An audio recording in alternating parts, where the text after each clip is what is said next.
آپ کو شاید یہ جان کر شدید حیرت ہو کہ پاکستان کی پہلی فوجی بغاوت کا سراغ ISI، MI یا کسی اور عسکری خفیہ ادارے نے نہیں لگایا، بلکہ CID پولیس کے ایک انسپکٹر عسکر علی شاہ نے راولپنڈی سازش کیس کی رپورٹ دی، اور بعد ازاں یہ شخص یوں پراسرار انداز میں غائب ہو گیا جیسے اسے زمین نگل گئی یا پھر آسمان کھا گیا۔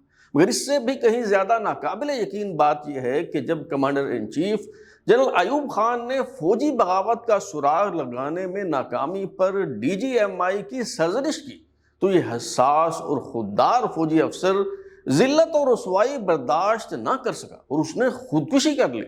یہ فوجی افسر کون تھا؟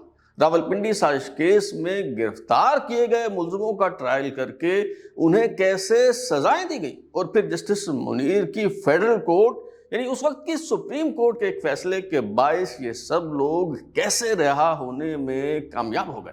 ناکام فوجی بغاوتوں سے متعلق ترازو کی سیریز فالن ہارسز میں آج ہم یہی جاننے کی کوشش کریں گے۔ راولپنڈی سازش کیس سے متعلق چوتھی قسط کے ساتھ میں ہوں بلال غوری اور آپ دیکھ رہے ترازو۔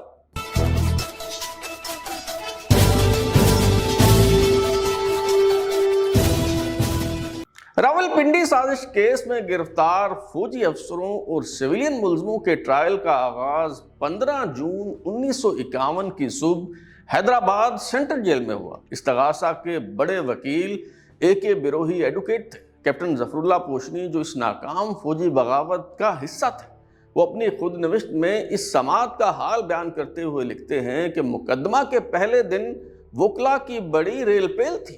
بریگیڈیئر لطیف کی طرف سے حسین شہید سہروردی ایڈوکیٹ اور میجر جنرل اکبر خان کی طرف سے مسٹر ZH لاری ایڈوکیٹ پیش ہو رہے تھے۔ دیگر نامور وکلا میں ملک فیض محمد، خواجہ عبدالرحیم، صاحبزادہ نوازش علی اور قاضی اسلم ایڈوکیٹ کے اسماء خاص طور پر قابل ذکر ہیں۔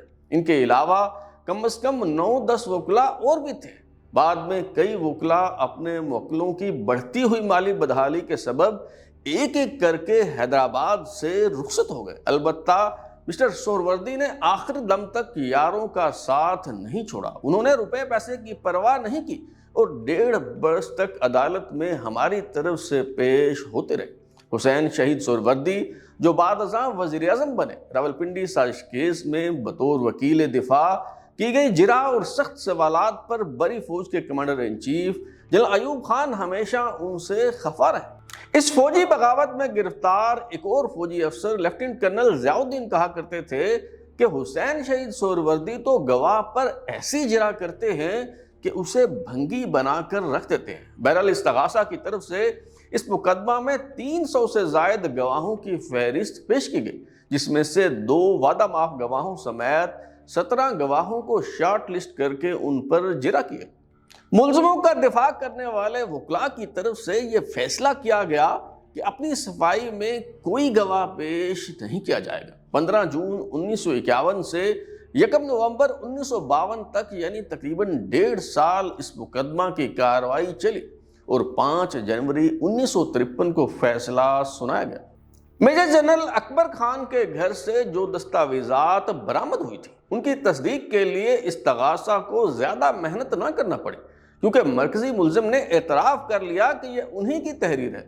البتہ استغاثہ کی طرف سے اس عبارت کو اپنی مرضی کے معنی دیے جا رہے ہیں۔ مثال کے طور پر ایک فہرست جس کا عنوان تھا بلیک سی یعنی بلیک لسٹڈ سویلین، ان میں پنجاب پولیس کے IG قربان علی خان، سیکرٹری دفاع سکندر مرزا، گورنر پنجاب سردار عبدالرب نشتر، گورنر سرحد ابراہیم اسماعیل چندریگر اور امور کشمیر کے وزیر مشتاق احمد گرمانی سمیت دیگر کئی شخصیات کے نام درج تھے۔ ایک اور لسٹ پر لکھا تھا بلیک M یعنی بلیک لسٹڈ ملٹری آفیسرز، اس میں میجر جنرل حیاء الدین سمیت 6 فوجی افسروں کے نام تھے۔ استغاثہ کا مقدمہ یہ تھا کہ فوجی بغاوت کے دوران ان افراد کو قتل کرنے کا منصوبہ بنایا گیا تھا، مگر ملزموں کی طرف سے یہ موقف اختیار کیا گیا کہ یہ فہرست شبخون کے لیے نہیں بلکہ کشمیر کی جنگ آزادی کے تناظر میں تیار کی گئی تھی کہ کون کون سے افراد اس سلسلے میں رکاوٹ بن سکتے ہیں۔ میجر جنرل اکبر خان اپنی کتاب ریڈرز ان کشمیر میں بھی یہی دعویٰ کرتے ہوئے لکھتے ہیں کہ اس وقت بہت کچھ کہا گیا تھا اور ابھی تک بہت کچھ کہا جا رہا ہے، مثلا یہ کہ اگر ہم اپنی کارروائی کرنے میں کامیاب ہو جاتے تو بہت سے لوگ قتل ہو جاتے۔ یہ سراسر جھوٹ اور بے بنیاد ہے۔ استغاثہ کے اپنے گواہوں نے عدالت کے سوالات کا جواب دیتے ہوئے کہا تھا کہ کسی کو بھی گولی مارنے کا ارادہ نہیں تھا، یعنی قتل اور خون خرابہ ہمارے منصوبے میں شامل نہیں تھا، اور نہ ہی کسی کو گرفتار کرنے کا پروگرام تھا۔ سماعت کرنے والے ٹریبیونل کے چیئرمین جسٹس سر عبد الرحمان گواہوں کے یہ بیان سن کر حیران ہوئے تھے کہ میں نے یہ حکم دیا تھا کہ ہتھیار خالی رہیں گے، یعنی کوئی گولی نہیں چلائی جائے گی اور نہ ہی کسی کو گرفتار کیا جائے گا۔ راولپنڈی سازش کیس کی عمارت سی آئی ڈی پشاور کے انسپکٹر عسکر علی شاہ کے تحریری بیان پر تعمیر کی گئی تھی۔ 27 فروری 1951 کو انسپکٹر عسکر علی شاہ کو بذریعہ ہوائی جہاز لاہور لے جایا گیا، جہاں آئی جی پنجاب پولیس قربان علی خان انہیں بذات خود اے آئی جی خان بہادر عبد القیوم خان کے گھر لے گئے۔ 14 پیراگراف پر مشتمل اس طویل تحریری بیان کی روشنی میں ایف آئی آر درج کی گئی، لیکن حیرت انگیز طور پر انسپکٹر عسکر علی شاہ کو بطور مرکزی گواہ ٹریبیونل کے سامنے پیش نہیں کیا گیا۔ کارروائی شروع ہونے کے بعد 5 ماہ تک تو تاخیری حربے استعمال کیے گئے۔ بدنیتی سے کام لیتے ہوئے انسپکٹر عسکر علی شاہ کو براہ راست طلبی کے نوٹس بھیجے گئے، حالانکہ ضابطہ فوجداری کے تحت کسی بھی سرکاری ملازم کو طلب کرنے کے لیے اسے محکمانہ توسط سے نوٹس جاری کیا جاتا ہے۔ بہرحال بعد ازاں یہ دعویٰ کیا گیا کہ انسپکٹر عسکر علی شاہ پراسرار طور پر غائب ہو گئے، کچھ پتہ نہیں چل رہا کہ وہ کہاں ہیں۔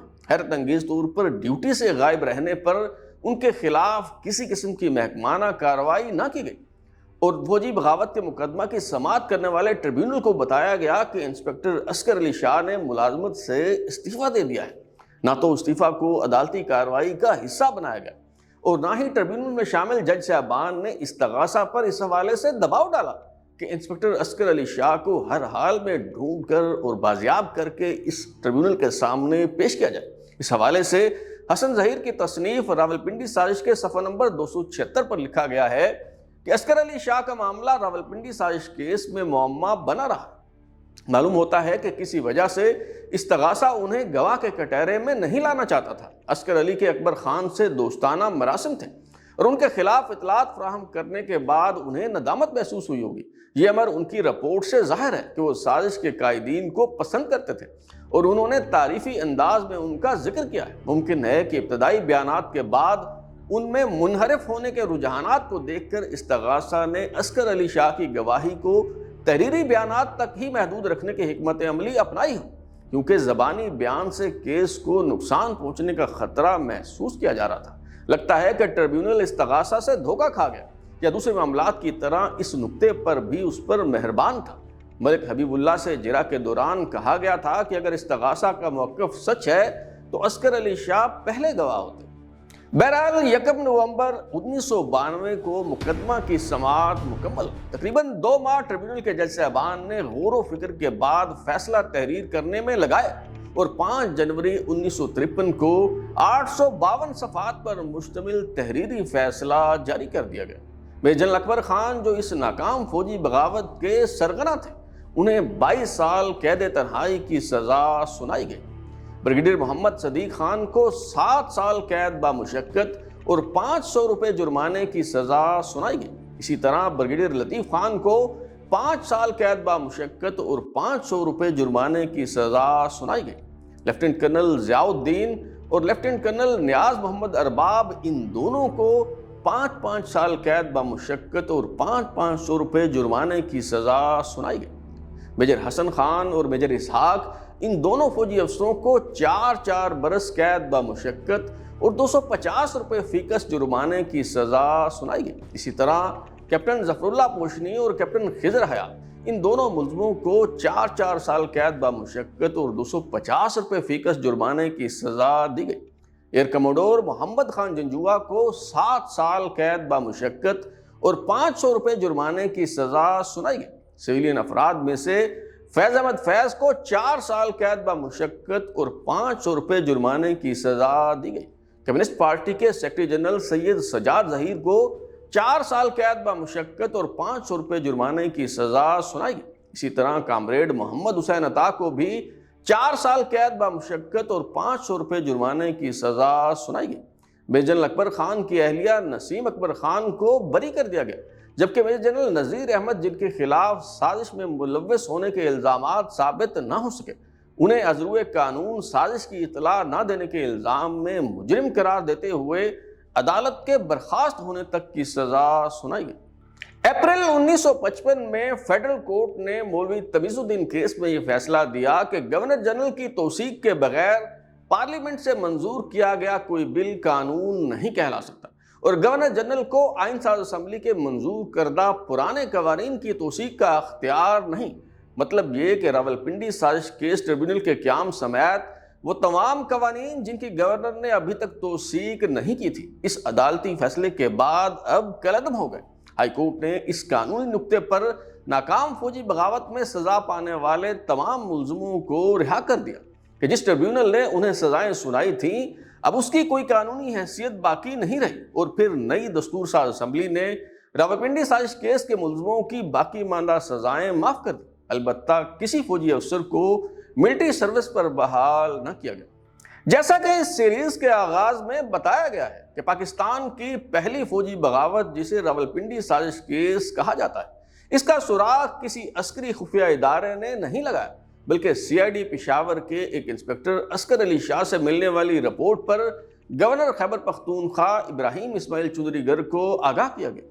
کرمنل انویسٹیگیشن ڈپارٹمنٹ یعنی سی آئی ڈی کا نظام بہت مؤثر ہوا کرتا تھا، مگر 1953 میں اسے ختم کر کے پولیس کو دو حصوں میں تقسیم کر دیا گیا، کرائم برانچ اور اسپیشل برانچ۔ اگرچہ تب آئی ایس آئی اور ایم آئی جیسی خفیہ ایجنسیاں ابتدائی مراحل میں تھیں، مگر بری فوج کے commander in chief general Ayub Khan نے راولپنڈی سازش کیس کا سراغ لگانے میں ناکامی پر ملٹری انٹیلیجنس کے ڈائریکٹر جنرل میجر ظہیر الدین کی سرزنش کی۔ ایوب خان کا خیال تھا کہ major Zaheer Uddin chief of general staff major general Akbar Khan کے ماتحت کام کر رہے تھے، تو انہوں نے اس سازش کا بروقت سراغ لگا کر آگاہ کیوں نہیں کیا؟